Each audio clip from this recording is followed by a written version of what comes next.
Bienvenue dans cette nouvelle capsule vidéo, ce qu'il faut retenir en chimie organique.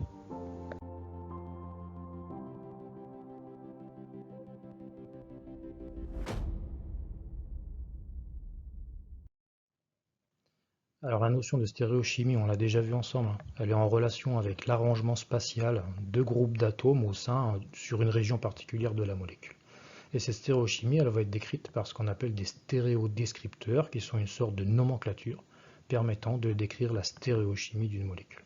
Alors avant d'aborder cette notion de stéréodescripteur, je vais vous parler rapidement de la notion de chiralité qui est un élément relativement important.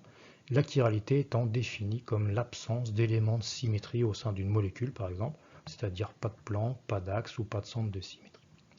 Donc une molécule qui ne présente pas d'éléments de symétrie va être qualifiée de molécule chirale et généralement ces deux molécules-là sont non superposables. Je prends l'exemple de l'ibuprofène qu'on a déjà vu ensemble où j'ai dessiné ici la molécule d'ibuprofène et puis son image à travers un miroir. Ces deux composés-là ne sont absolument pas superposables. Pourquoi? Parce qu'il n'y a aucun élément de symétrie au sein de cette molécule. Donc, ces deux molécules d'ibuprofène sont chirales toutes les deux et non superposables l'une à l'autre. Je prends l'exemple de ces deux chaises, qui sont également deux chaises chirales, images l'une de l'autre à travers un plan, par contre, absolument pas superposables l'une à l'autre. Un autre exemple courant, ce sont ces coquilles d'escargot avec les spirales qui vont s'enrouler soit dans un sens, soit dans l'autre. Ce sont donc deux coquilles qui sont images l'une de l'autre, non superposables, elles sont donc chirales. Et enfin, l'exemple plus courant que vous verrez partout, c'est l'exemple des mains, images l'une de l'autre à travers un plan. Par contre, elles ne sont pas superposables l'une à l'autre. Tous ces objets, toutes ces molécules sont donc des composés qui sont chiraux, c'est-à-dire absence totale d'éléments de symétrie. A l'opposé, si vous avez la présence de symétrie dans une molécule par exemple, vous aurez une molécule qui sera qualifiée de achirale. Je prends l'exemple de l'acide tartrique ici. L'acide tartrique est une molécule qui est achirale. Pourquoi? Parce qu'en plein milieu, sur cette liaison carbone-carbone, vous avez un plan de symétrie. En effet, on voit bien que la partie droite de la molécule est totalement symétrique à la partie gauche à travers ce plan. Donc l'acide tartrique est achiral. Et pour le montrer un peu plus, je propose de dessiner ici sa représentation dans un miroir, c'est-à-dire son image. Et vous voyez bien que son image est 100% superposable avec la molécule de gauche. Donc l'acide tartrique est achiral.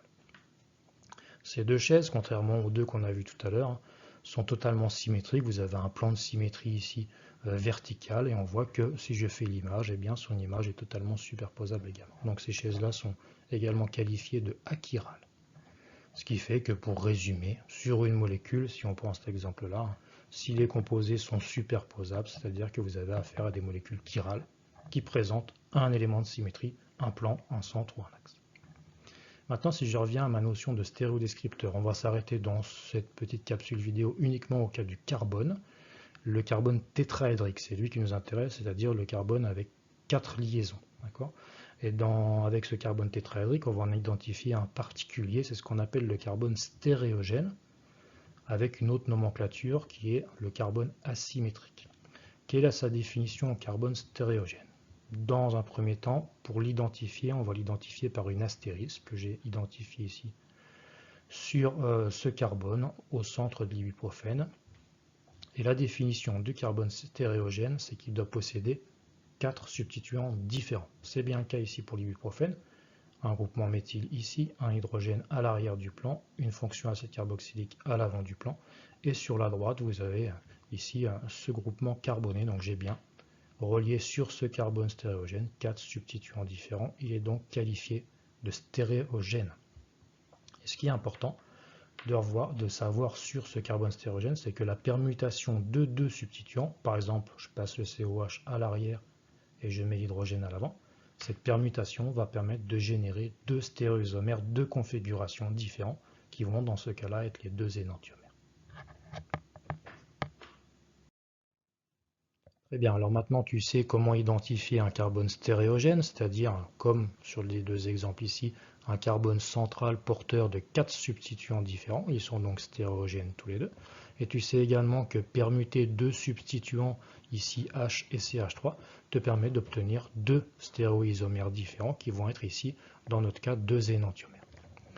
Maintenant, on va regarder comment les différencier ces deux énantiomères. C'est là que vont entrer en jeu les notions de stéréodescripteurs, ici R ou S dans le cas du carbone. Et ces stéréodescripteurs vont permettre de décrire ce qu'on appelle la configuration absolue du carbone stéréogène. Et ça va reposer sur les règles de Kahn, Ingold et Prelog, ou les règles de CIP que je vais identifier maintenant.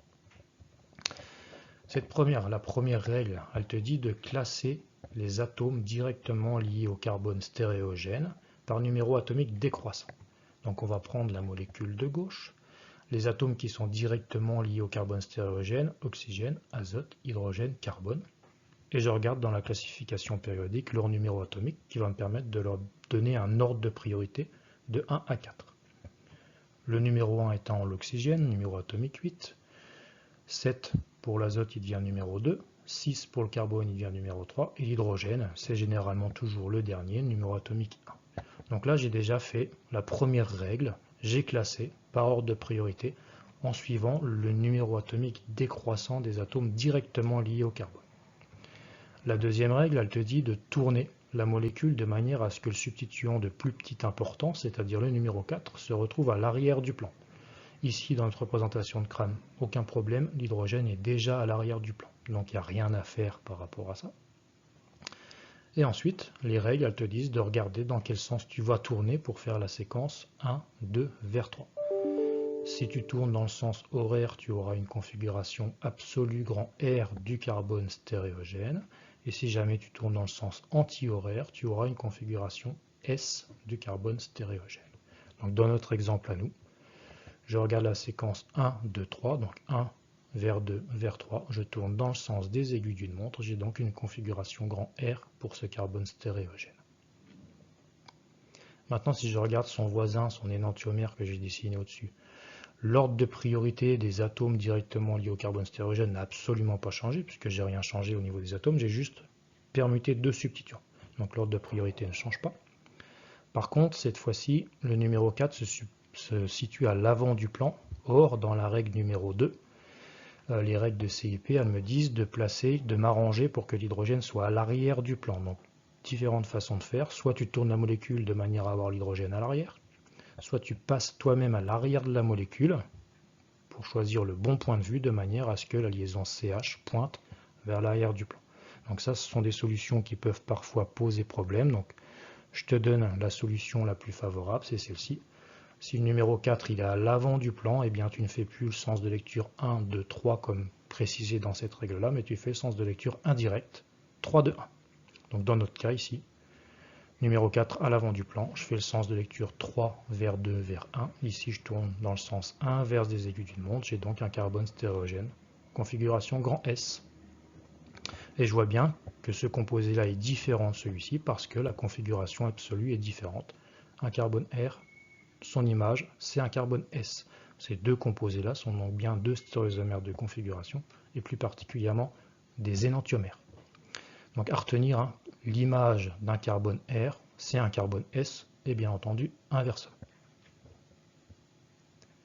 Et enfin, une dernière règle à préciser, si plusieurs atomes sont identiques au premier rang, c'est-à-dire directement liés au carbone stéréogène. Je prends encore le cas de l'ibuprofène. Mon carbone stéréogène, il est ici. Et il y est 3 fois du carbone, une fois d'hydrogène. C'est-à-dire qu'au premier rang, les atomes rouges, je ne peux pas déterminer d'ordre de priorité de 1 à 4. Tout ce que je peux faire, c'est dire que l'hydrogène est numéro 4, parce que lui, c'est le numéro atomique le plus petit. Les 3 carbones-là ont bien entendu le même numéro atomique. Donc si ça t'arrive, tu développes au second rang, c'est-à-dire on va regarder les atomes qui sont liés à ces atomes de carbone rouge qui nous posent problème. Donc on développe. C'est ce que je propose ici en bleu. Le carbone du haut, il est lié 3 fois à l'hydrogène. Le carbone de l'acide carboxylique, c'est un carbone qui est 3 fois lié à de l'oxygène. Et ce carbone ici, dans ce cycle ici, il est lié à un carbone ici et 2 fois à un carbone ici. Il est donc lié 3 fois au carbone. Donc là, je vois que maintenant, j'ai des groupements qui sont tout à fait différents. Et je peux les classer selon cette première règle avec l'ordre de priorité par numéro atomique. L'oxygène l'emporte sur le carbone, qui l'emporte sur l'hydrogène.